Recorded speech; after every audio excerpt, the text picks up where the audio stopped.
Jesus, we are made right in the sight of God. Calvary ప్రేమ నాకై శ్రమలనోచి సిలువ మోసిన ప్రేమ,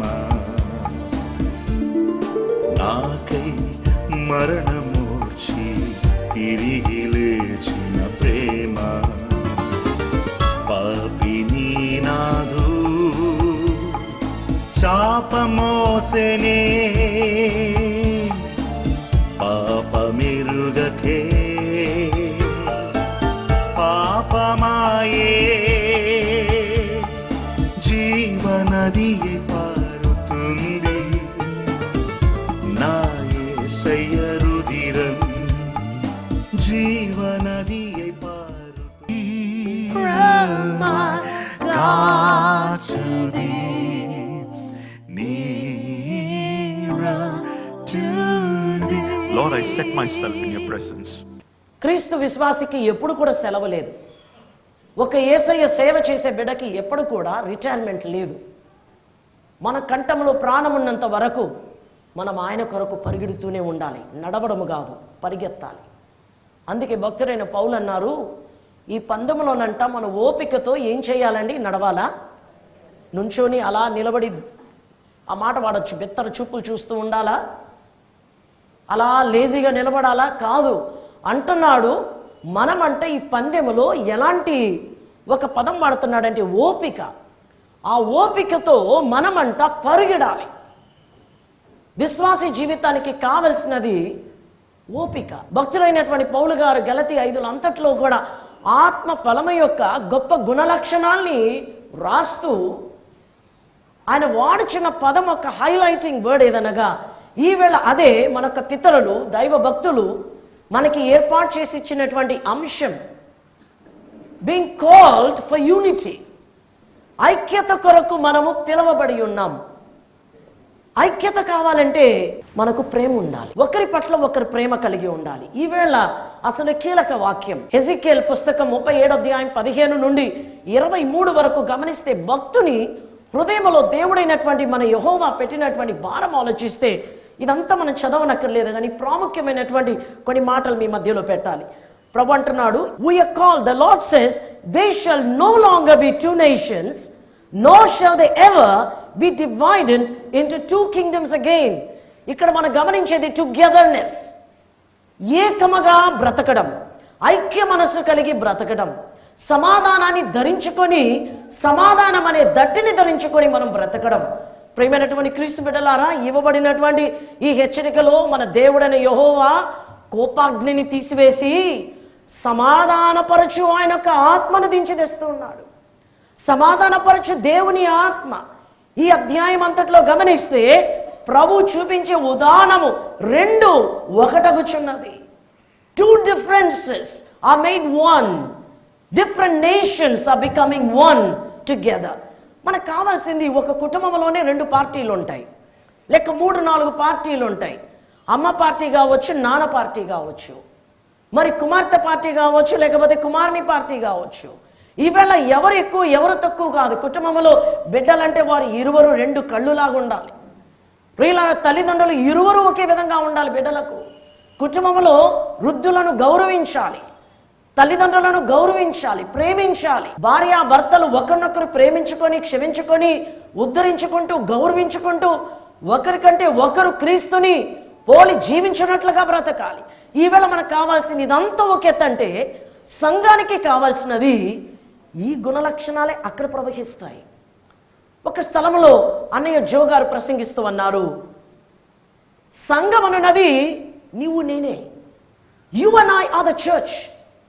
ఎప్పుడైతే మనము నిజమైనటువంటి క్రీస్తు సంఘముగా మారతామో, ప్రియమైన క్రీస్తు బిడ్డలారా, మన మూర్ఖులమైనా కానీ, మనుషులుగా మనం మొండివారమైనా కానీ, క్రీస్తు ఆత్మను గనక మనం తావిస్తే దాని వలె మనం జీవిస్తాం.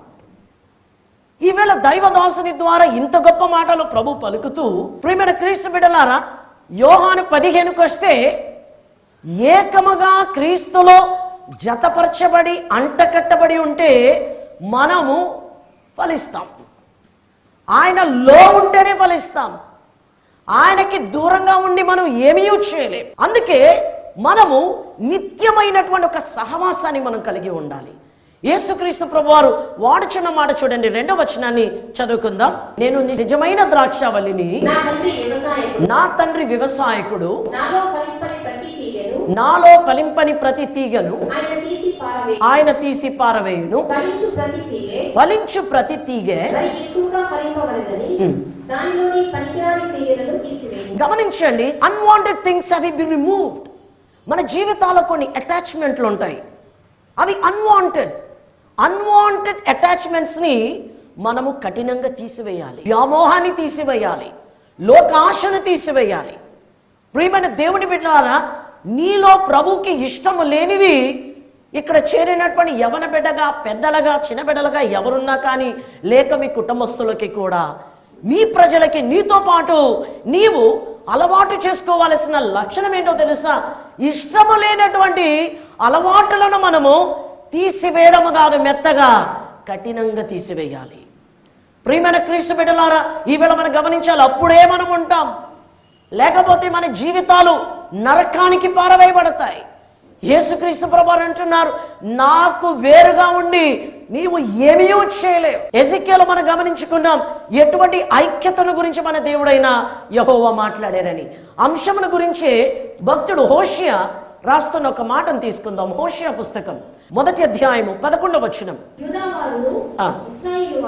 Then the children of Judah and the children of Israel shall be gathered together and appoint for themselves one head, and they shall come up out of the land, for great will be the day of Jezreel.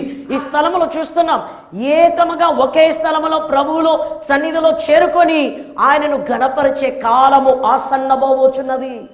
ప్రియమైన దేవుని బిడ్డలారా, పరలోకమందే కాదు, ప్రభువు ఆయన దిగి వచ్చేటప్పుడే కాదు, ఇప్పుడే ఇక్కడే ఈ క్షణమందే ఆయన సన్నిధిని నీ హృదయములో, నీ ఇంటిలో నువ్వు చూడగలిగి ఉండాలి. లేకపోతే మనము దేవుని ప్రజలుగా ఆయనలో ఉండినను మన గుణలక్షణములు గనక ఆయనకి జతపరచబడకపోతే మనము ఫలించలేము. క్రీస్తునందు ప్రియులారా, చిన్న చిన్న అలవాట్లు ఉంటాయి సంగమా, దానిని మనం అర్థం చేసుకోవాలి. సాతానుడు ఎంత దుర్మార్గుడు అంటే, నీలో ఉన్న కొన్ని స్వభావాలను ఎరుగకుండా, పరిశీలింపజేసుకోకుండా, వాడు దానిని చక్కగా నిన్ను ఎరుగనివ్వకుండా చేసేస్తాడు. మనం అనుకుంటాం నేను చాలా బాగున్నానని, ఎవరము కూడా అర్హులము కాదు. ప్రతి క్షణం మన క్రీస్తు యేసు ప్రభువారక స్వరూప్యములో మార్చబడవలసిన ఆవశ్యకత కలదు. మా తల్లిగారు, మా అమ్మగారు ఇక్కడ ఉన్నారు, మా నాన్నగారు, మా అన్నయ్య గారు నన్ను ఎప్పుడు ఒక మాట అడిగేవారు. ఇక్కడున్న యవన పిల్లలకి, చిన్న బిడ్డలకి, మీ ప్రక్కన బిడ్డలు కొందరు ఉన్నారు, చర్చిలో కూర్చుంటే మా మమ్మీ అడిగేవారు ఇంటికి వచ్చి, ఈవేళ పాస్టర్ గారు ఏ వాక్యం చెప్పారు చెప్పు అని. మాకు తెలుగు రాదు, మాట్లాడటం రాదు, పుట్టి పెరిగిందంతా మేము తమిళనాడులోని, చెన్నైలో. అయితే మేము వెళుతున్నది మా తల్లి సంఘం. ఇంత పరిచయం చేసినా మా తల్లి సంఘాన్ని మేము విడవలేదు. మా సభ్యులందరూ, బంధుమిత్రాదులందరూ కూడా మన సిఎస్ఐ సంఘానికి, అటు మచిలీపట్నం, అటు గుడివేడ, ఇటు విజయవాడ 1 టౌన్ 2 టౌన్ సంఘానికి చెందినవారు, అక్కడ బెసిలికా సెయింట్ పాల్ సిఎస్ఐ సంఘానికి చెందినవారు, ప్రియులారు ఇక్కడ మీ యొక్క ఆల్ సెయింట్స్ సంఘానికి చెందినవారు ఉన్నారు. గమనించండి, మనము కట్టబడవలసినది మీరు గమనించాలి. సంఘాలు ఇప్పుడు మేము కట్టాలనుకుంటే ప్రపంచవ్యాప్తిగా కొన్ని లక్షలాది ప్రజలు పెట్టుకొని మేము ఒక సంఘాన్ని కట్టేసి ఉంటాం. బాల్య దశ నుంచి ప్రారంభించిన ఈ సేవ, మన పని, నాది అన్నయ్యది, సంఘాలు కట్టడానికి కాదు. దయచేసి ఈ సంఘం ఉంది, ఆ సంఘం ఉందని చెప్పి నీ సభ్యత్యాన్ని, నీ తల్లి సంఘాన్ని వదిలి నువ్వు పారిపోకు. నీ తల్లి సంఘాన్ని విడిచిపోవడానికన్నా ఆయతమే కానీ, మరి అలాంటప్పుడు నీ తల్లిని, తండ్రిని, భార్యని, భర్తను, బిడ్డలను, నీ ఇంటిని వదిలి నువ్వు వెళ్ళిపో. మన ఇంటిని హత్తుకొని ఉండమా? పాలిటిక్స్ ఉంటే మన తల్లి సంఘాన్ని వదిలేస్తామా? ప్రార్థించొద్దా?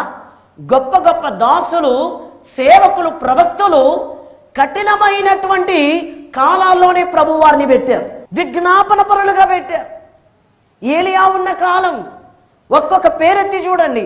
ఈవేళ నువ్వు ఏ కాలంలో ఉన్నావు? నా సంఘంలో ఫలానా సమస్య ఉందని చెప్పి మనం వదిలేస్తామా? అమ్మ అడిగేవారు. ఆరాధన క్రమాన్ని మా తల్లిగారు, నాన్నగారు ప్రక్కన కూర్చొని మేము ఆరాధనను కంటత పెట్టిన వారు.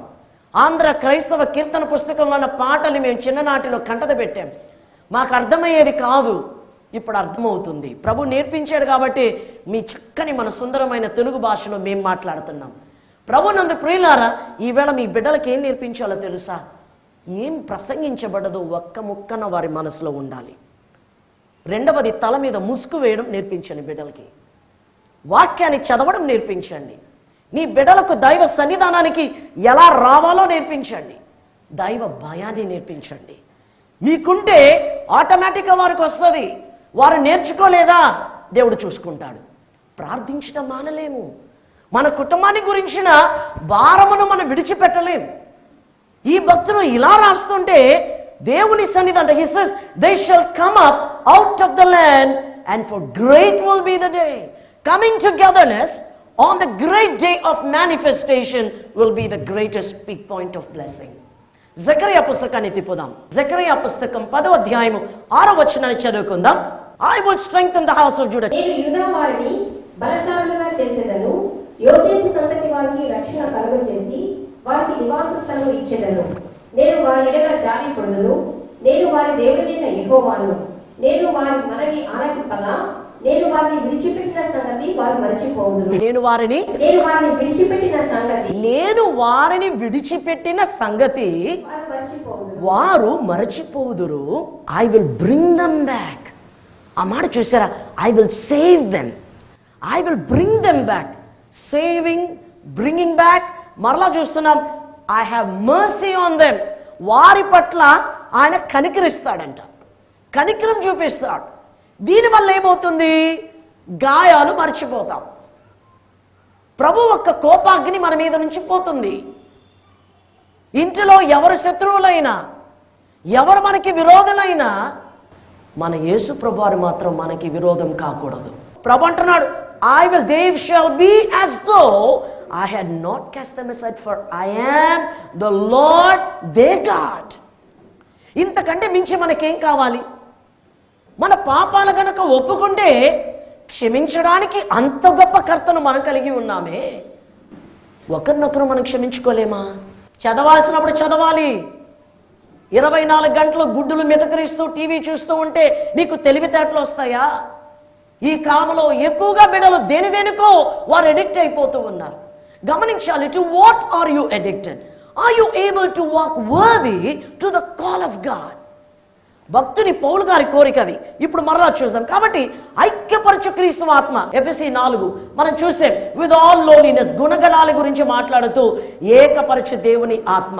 అలాగే కొలసీ పత్రిక 3వ అధ్యాయం 14వ వచనం, above all these things put on love, which is the bond of perfection. ఒకడు మంచిగా ఉండి అమ్మమ్మ నేర్పించారు. కయ్యేను వలనేను క్రోధమున్ కలిగి తమ్ముని ద్వేషించిన అన్నవలే నేనుండినా వ్యర్థుడన్ ప్రేమాలేని వాడానైనా ప్రభో వ్యర్థుడన్. తెలుగు మీకు బాగా వచ్చు. వ్యర్థుడను అంటే మీకు అర్థం మీరే వేసుకోండి. ఈవేళ ప్రేమ లేనివాడు వ్యర్థుడంట. దేనికి పనికి రాడు. భక్తుడైనటువంటి పౌలు గారు అదే అంటున్నారు. కలగబడినటువంటి ఈ యొక్క ఐక్యతనంట మనము, he says, but above all these things, కొలసీలో చూస్తున్నాం 3:14, put on love, ప్రేమని ధరించుకోవాలి. నువ్వు ఎంత చక్కగా డ్రెస్ అయ్యావు కాదు, ఎంత చక్కగా ఉంటావు. కొందరు ఎంత చక్కగా ఉన్నా ఆ అందం సరిపోదు. కొందరు ఎంత హ్యాండ్సమ్గా ఉన్నా సరిపోదు. హృదయాలంకరణలో లేకపోతే, క్రీస్తు రక్తముతో కడగబడకపోతే, వాక్యమనే దేవుని సువార్తను చదవకపోతే, ఎన్నిసార్లు చదువుతున్నారు బైబిల్? ఎన్ని గంటలు ప్రభు సన్నిధిలో ప్రార్థిస్తున్నారు? ఒక ప్రశ్న వేసుకుందాం. ప్రియమైన దేవుని బిడ్డలారా, సౌందర్యం లేని వారు సౌందర్యం లేదనుకుంటారు. నీ హృదయ సౌందర్యం చాలు. ఎన్ని సౌందర్యాలు ఉన్న సౌందర్యాలు లేకపోయినా మనకు కావాల్సిన ఒకే ఒక సౌందర్యం, అది యేసు రక్తం. హల్లెలూయా చెప్పొద్దాం మనం. ఆమేన్. We need the decoration. కాబట్టి ప్రేమను ధరించుకొని ఇంటికి వెళ్ళాలి. మరొకసారి ఎఫెసీ పత్రిక 4వ అధ్యాయం చూద్దాం. శరీరం ఒక్కటే, ఆత్మయు ఒక్కడే, ఆ ప్రకారమే మీ పిలుపు విషయమై ఒక్కటే నిరీక్షణ ఎత్తుటకు పిలువబడింది. ఒక్క నిరీక్షణ. శరీరం ఒక్కటే, there is one body and one spirit. శరీరం ఒక్కటే, ఆత్మయు ఒక్కటే, ఆత్మయు ఒక్కడే, ఆ ప్రకారమే మీ పిలుపు విషయమై ఒక్కటే నిరీక్షణ ఎత్తుటకు. గమనించారా? ఒక మాట వాడుతున్నాడు, ఒక స్మాల్ వర్డ్, నిరీక్షణ, హోప్. అది ఏంటంటే అది గమనిస్తాం. ఇంకా పైగా ప్రభువు ఒక్కడే, ప్రభు ఒక్కడే, విశ్వాసం ఒక్కటే, బాప్తిసం ఒక్కటే, అందరికీ తండ్రి అయిన దేవుడు ఒక్కడే, ఆయన అందరికీ పైన ఉన్నవాడే, ప్రైజ్ గాడ్, అందరిలోనూ వ్యాపించి, ప్రైజ్ గాడ్, హల్లెలూయా. ఇలాంటి భక్తులు ఉంటే మన సంఘాల్లో నోట్లో నుంచి కాదు, ఇక్కడి నుండి స్తుతి వస్తే అపవాది దేవుని మహిమంట ఇది చెప్తాను. క్రమేపీ ఆయన మందిరము నుండి దాటిపోయి కొండ శిఖరమునకు వెళ్ళిపోయి ఆయన మహిమ వెళ్ళిపోయిందంట. దేవుని స్తుతిస్తే ఆయన మహిమ పోకూడదు, రావాలి. ఒక్క వ్యక్తి వల్ల దేవుని సన్నిధి ఇక్కడ ఉండగలుగుతుంది. ఆమేన్. ఒక్క వ్యక్తి కూడా ఏకం అవ్వలేకపోతే ప్రభు సన్నిధి కనపడలేదు. అపవాది ఖచ్చితంగా రాగలుగుతాడు. సంఘం అనేది కారణం కట్టడ కాదు, మనం. ఈవేళ భక్తుని కోరిక, we need to believe. నికే విశ్వాస ప్రమాణం, అపోస్తల విశ్వాస ప్రమాణం చెప్తాం. అదే భక్తుడు అంటున్నాడు, సమస్తములోను అందరిలోనూ ఆయన ఒకే సమయంలో ఆయన he is spread out. దాని గురించి భక్తుడు రోమాపత్రిక 12వ అధ్యాయము 5వ వచనం చదువుకుందాం. శరీరములో మనకు అనేక అవయవములు ఉన్నను, ఈ అవయవములన్నిటికీ ఒకటే పని ఎలా ఉండదో అలాగే అనేకులమైన మనము క్రీస్తులో ఒక్క శరీరముగా ఉండి ఒకరికొకరము ప్రత్యేకముగా అవయవములమై ఉన్నాము. అనుగ్రహింపబడిన కృప చొప్పున వెవ్వేరు కృపావరములు కలిగిన వారమై ఉన్నాము కనుక ప్రవచనపరమైతే విశ్వాస పరిమాణము చొప్పున ప్రవచింతము, పరిచర్య అయితే పరిచర్యలోను, బోధించువాడైతే బోధించుటలోను, హెచ్చరించువాడైతే హెచ్చరించుటలోను పని కలిగి ఉందాము. పంచిపెట్టువాడు శుద్ధ మనసుతోను, పై విచారణ చేయువాడు జాగ్రత్తతోను, కరుణించువాడు సంతోషముతోను పని జరిగింపవలెను. మీ ప్రేమ నిష్కపటమైనదే ఉండవలెను. Praise God. చాలు చెల్లి, ఎటువంటి గుణ లక్షణాలు, ఎటువంటి పిలుపునకు మనం పిలువబడ్డాం దీన్ని గుర్తిస్తూ మలాకి పుస్తకం 2వ అధ్యాయము 10వ వచనం చదువుకుందాం. మనకందరికీ తండ్రి ఒక్కడే కాడా? Have we not all one Father? ఒక్క దేవుడే మనల్ని సృష్టింపలేదా? Has not one God created us? ఇలాగుండగా ఒకరిలో ఒకరు ద్రోహము చేయుచు మన పితరులతో చేయబడిన నిబంధనను మనం ఎందుకు తృణీకరించుచున్నాము? గమనించారా? మనము తృణీకరించలేం. ఇశ్రాయేలు వలె మనం మెడ బిరుసుగలిగిన ప్రజలుగా ఉండలేం. కొందరు ఉంటారండి, ప్రభు ఎంత మాట్లాడినా ఎంత చేసినా వారి దూరంలోనే వెళ్ళిపోతారు. అట్టి వారికి ప్రార్థన ఉంటుంది, భక్తి ఉంటుంది, బైబిల్ చదువుతారు, కంఠత వాక్యాలు ఉంటాయి, అన్నీ తెలుసు, ఉజ్జీవం తెలుసు, ఆత్మ కార్యం తెలుసు. కానీ సమస్య ఏదనగా పరిస్థితులు, సందర్భాల్ని వారిని అలా మార్చేస్తాయి. ఇవాళ మనము దీనికి కొనిపోబడుతున్నాం. మరొకసారి రోమాపత్రిక 11వ అధ్యాయము 36వ వచనం చదువుకుందాం. భక్తుడు ఇందాక పలికినటువంటి అదే మాట, సమస్తములోను ప్రభు ఎలా ఆయన అద్భుతంగా హౌ ఈస్ ఫిల్లింగ్ ఇన్. 11వ అధ్యాయము చివరి వచనం, ఆయన మూలములను for of him ఆయన ద్వారాను and through him ఆయన నిమిత్తమును and to him సమస్తము కలిగి ఉన్నవి are all things, to whom to be glory forever. Amen. ఆ మాట మరొకసారి జాగ్రత్తగా మీరు కూడా ఫాలో చేయండి. ఈవేళ ఆయనలో సమస్తము కలిగి ఉన్నది కనుక మనం ఆయన స్తుతిస్తూ ఉన్నాం. చివరిగా 2 భాగాలు చూసుకొని ముగించుకుందాం. యోహాను సువార్త. ఇవాళ చదువుకున్న వాక్య పాఠాన్ని గుర్తుంచుకోండి. ఆల్రెడీ ఆయనలో మనం ఎలా అంటకట్టబడి ఉంటేనే మనం వేరుపారగలుగుతాం. యేసుక్రీస్తు ప్రభువారు చక్కని ప్రార్థన చేశారు. యోహాను సువార్త 17వ అధ్యాయము. ఇవాళ మన కీలక వాక్యము ఐక్యతగా జీవించటానికి పిలువబడేది ఐక్యంగా బ్రతకటానికి. కొందరు ఐక్యతను కోరరు, కొందరు సమాధానాన్ని ఇష్టపడరు, కొందరు వారు పట్టు విడవరు, కొందరు రాక్షసుల్లాగా ఉంటారు, కొందరు గయ్యాళ్ళు చిన్నదాన్ని కూడా తట్టుకోలేరు, టెన్షన్ అయిపోతారు. కొందరు ఎంత పెద్దదన్నా సహిస్తారు, చిన్నదాన్ని ఓర్చుకోలేరు. కొందరు ఎంత చిన్నదన్నా సహిస్తారు, ఎంత పెద్దదన్నా సహిస్తారు. సడన్గా ఏమైనా అయిపోతే విశ్వాస జీవితము కూడా అలా అలా అయిపోతుంది. నిలబడలేకపోతున్నారు, కాస్త కూడా అపజయాన్ని తట్టుకోలేరు. Too sensitive people.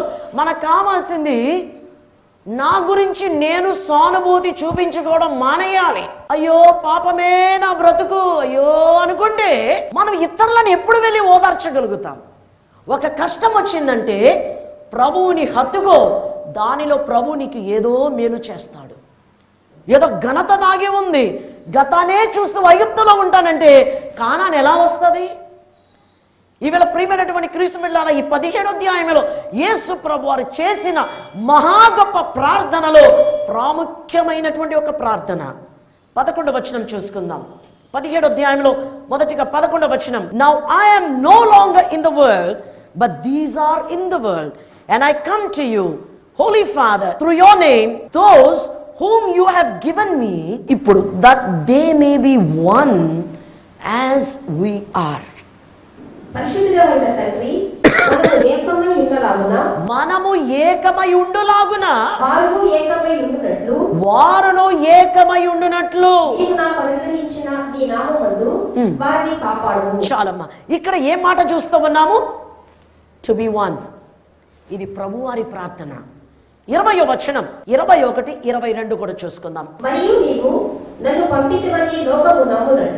మరియు నీవు నన్ను పంపితివని లోకము నమ్మునట్లు తండ్రి నా యందు నీవును నీ యందు నేనును ఉండులాగున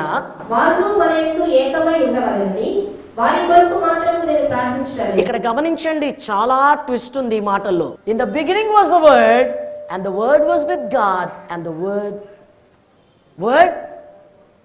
ఆ వాక్య యేసు.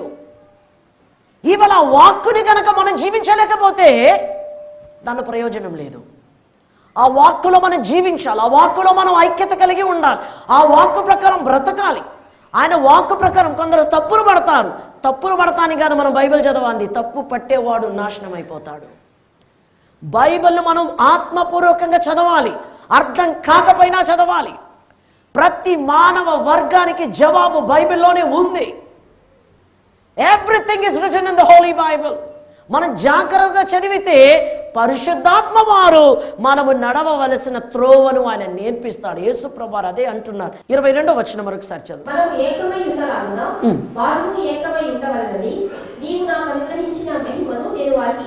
ఇచ్చితిని. ఈ మాట మనం చూస్తున్నాం. ప్రభు ప్రార్థన అంతా ఐక్యముగా ఉండనివయ్యా, ఐక్యముగా ఉండనివయ్యా, ప్లీజ్ అయ్యా. ఆయన చేశాడు ఆ ప్రార్థన. ఈవేళ రక్తముతో గనక మనం శుద్ధీకరించబడకపోతే మనం మనుషులుగా మనం ఉండినా కానీ ఆయన స్వరూప్యములో మార్చబడినా కానీ మనకు అర్థం లేదు. ప్రియమైన క్రీస్తు బిడ్డలారా, ప్రార్థించుకోండి, బలంగా అడగండి. మీరు చేసే ప్రార్థన ప్రభు చెంతకి వెళుతుంది. ఇప్పుడు కాకపోయినా ఏదో ఒక రోజు ఆయన ఖచ్చితంగా నీకు జవాబిస్తాడు. హన్నాకి ప్రార్థనకి వినలేదా? కొన్ని సంవత్సరాల తర్వాత నీ ప్రార్థన ఏ విషయమై ఉంది? ఆయన్ని సమీపించే కొలది మన ప్రార్థన తీరే మారిపోతుంది. మన గురించి మనం అడగటం మానేస్తాం. మన రక్షణ కాపాడుకోవడానికి ప్రార్థిస్తూ ఇతరుల కొరకు విజ్ఞాపన చేస్తాం. మన తత్వాలు మారతాయి. ప్రేమ అనురాగాలు ఉండాలి. తోబుట్టుల మధ్యలో ప్రేమలు ఉండాలి. కక్ష క్రోధలు ఉండకూడదు, పోటీలు ఉండకూడదు, ద్వేషాలు ఉండకూడదు, భేదాభిప్రాయాలు ఉండకూడదు, స్వార్థం ఉండకూడదు. బిడ్డలకి ప్రేమ నేర్పిస్తాం. అప్పుడే మన సంఘాలు ప్రేమ ఏలుతుంది. నీ తోడు లేక, నీ ప్రేమ లేక ఇలలోన ఏ ప్రాణి నిలువలేదు. నీ తోడు లేక, నీ ప్రేమ లేక ఏ ప్రాణి నిలువలేదు. అడవి పూలే నీ ప్రేమ పొందగా, అడవి పూలే నీ ప్రేమ పొందగా, నా ప్రార్థన ఆలకించుమా ప్రభువా, నా ప్రార్థన ఆలకించుమా. ఎన్ని తలచినా, ఏది అడిగినా జరిగేది నీ చిత్తమే ప్రభువా జరిగేది నీ చిత్తమే.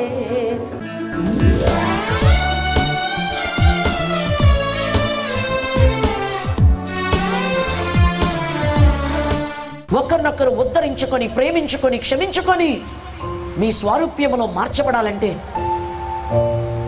ఖచ్చితంగా ఇది చాలదు నాయన, ఇంకా మారాలి, మారుతూనే ఉండాలి. మేము మీ రాజ్యంలో అడుగు పెట్టినప్పుడే అసలైనటువంటి సంపూర్ణతే కలుగుచున్నది. దయగలిగిన ప్రభువా, ఇక్కడ ఒక విశ్వాసి ఉన్నది నాయన, ఉన్నాడు తండ్రి. మీరంటే పిచ్చి ప్రేమ నాయన, మీ కొరకు ఏమైనా చేటకు విరాయత్తం. నీ బిడ్డలు కనిపెడుతూ ఉన్నటువంటి కనిపెట్టుటలో మీరు ఓర్పు నశించిపోకుండా శక్తిని దయచేయండి. బిడ్డలతో మాట్లాడండి, బిడ్డలను సమాధానపరచండి.